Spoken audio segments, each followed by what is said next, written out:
Opa, salve, salve, beleza? E aí, tá tudo certo, galera? Olha, foi um massacre.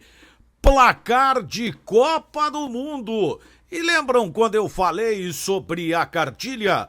Uma preocupação desnecessária.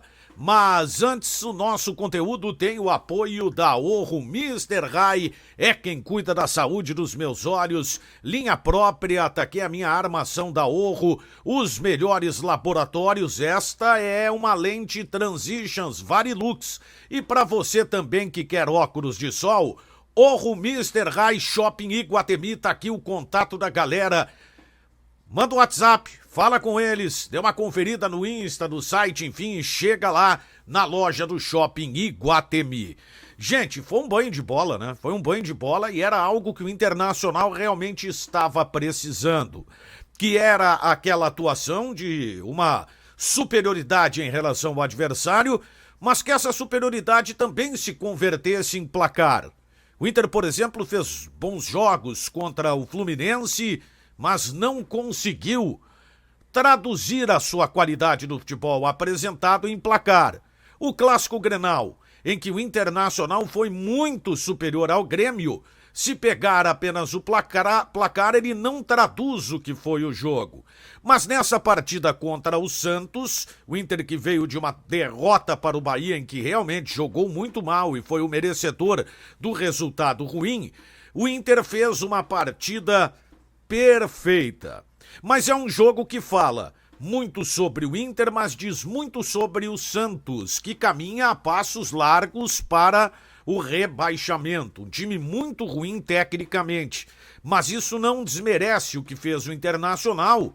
Afinal de contas, há adversários que não conseguiram uma vitória tão consistente assim sobre este mesmo Santos, que vem fazendo uma campanha ruim no Campeonato Brasileiro. Próximo adversário do Inter é o Vasco. O Vasco é outro time que não vem agradando em termos de campanha. Ele tem um desempenho melhor que o Santos, mas, por exemplo, enfrentou o Flamengo e o Vasco jogou bem. O Flamengo conseguiu uma vitória com um placar mínimo. Isso valoriza ainda mais o que fez o Inter no Beira-Rio. Foram 13 chutes do Internacional, gente.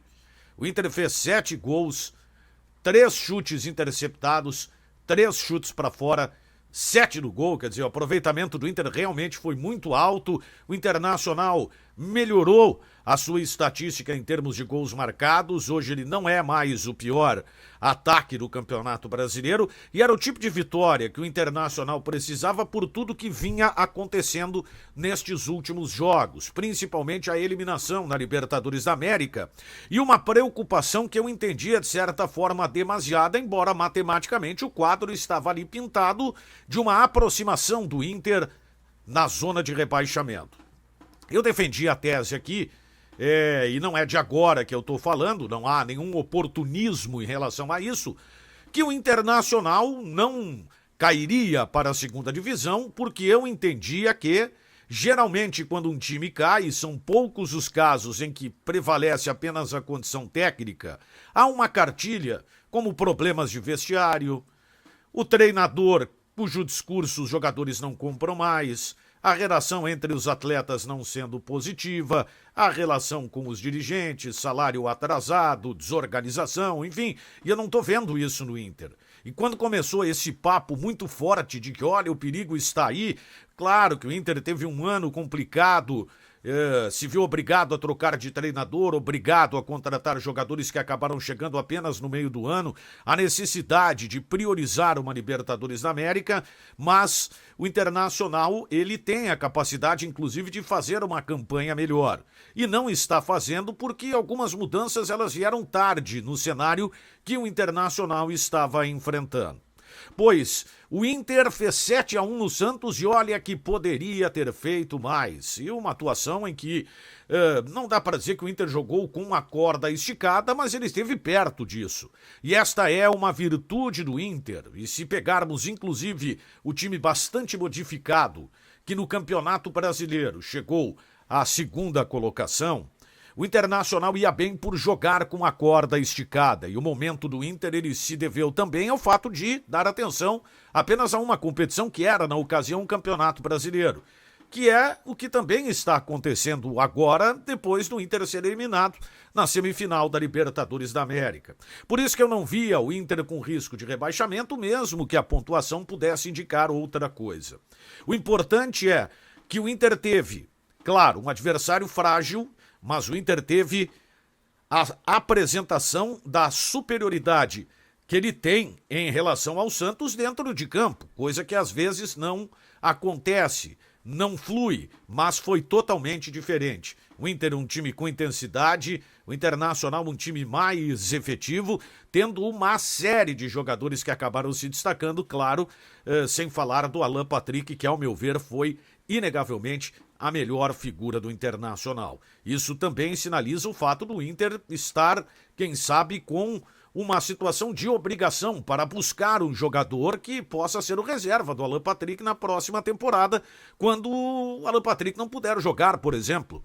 Vejam a diferença técnica que esse jogador ele vinha acrescentando no time do Inter quando a equipe encontrava dificuldades. Ele era o cara que estava se salvando diante de uma pobreza técnica que o Inter tinha até então, e do quanto ele fez com jogadores de mais qualidade ao seu lado o Internacional crescer em termos de desempenho. Portanto, foi placar de 7-1, foi Brasil e Alemanha no Beira-Rio, Internacional e Santos, e agora o Vasco da Gama, que está numa situação ruim, fez um bom jogo contra o Flamengo, mas perdeu. Não é jogo para fazer 7, mas é uma partida em que o Internacional tem as condições de lá no Rio de Janeiro, mesmo sendo fora do Beira-Rio, conseguir mais um resultado para melhorar a sua colocação no Campeonato Brasileiro. Tá certo? Valeu você que chegou até aqui, dá o like, te inscreve no canal, deixa a tua opinião a respeito da atuação do Inter, o que mais te chamou a atenção, depois eu troco uma ideia contigo por aqui, beleza? Fui!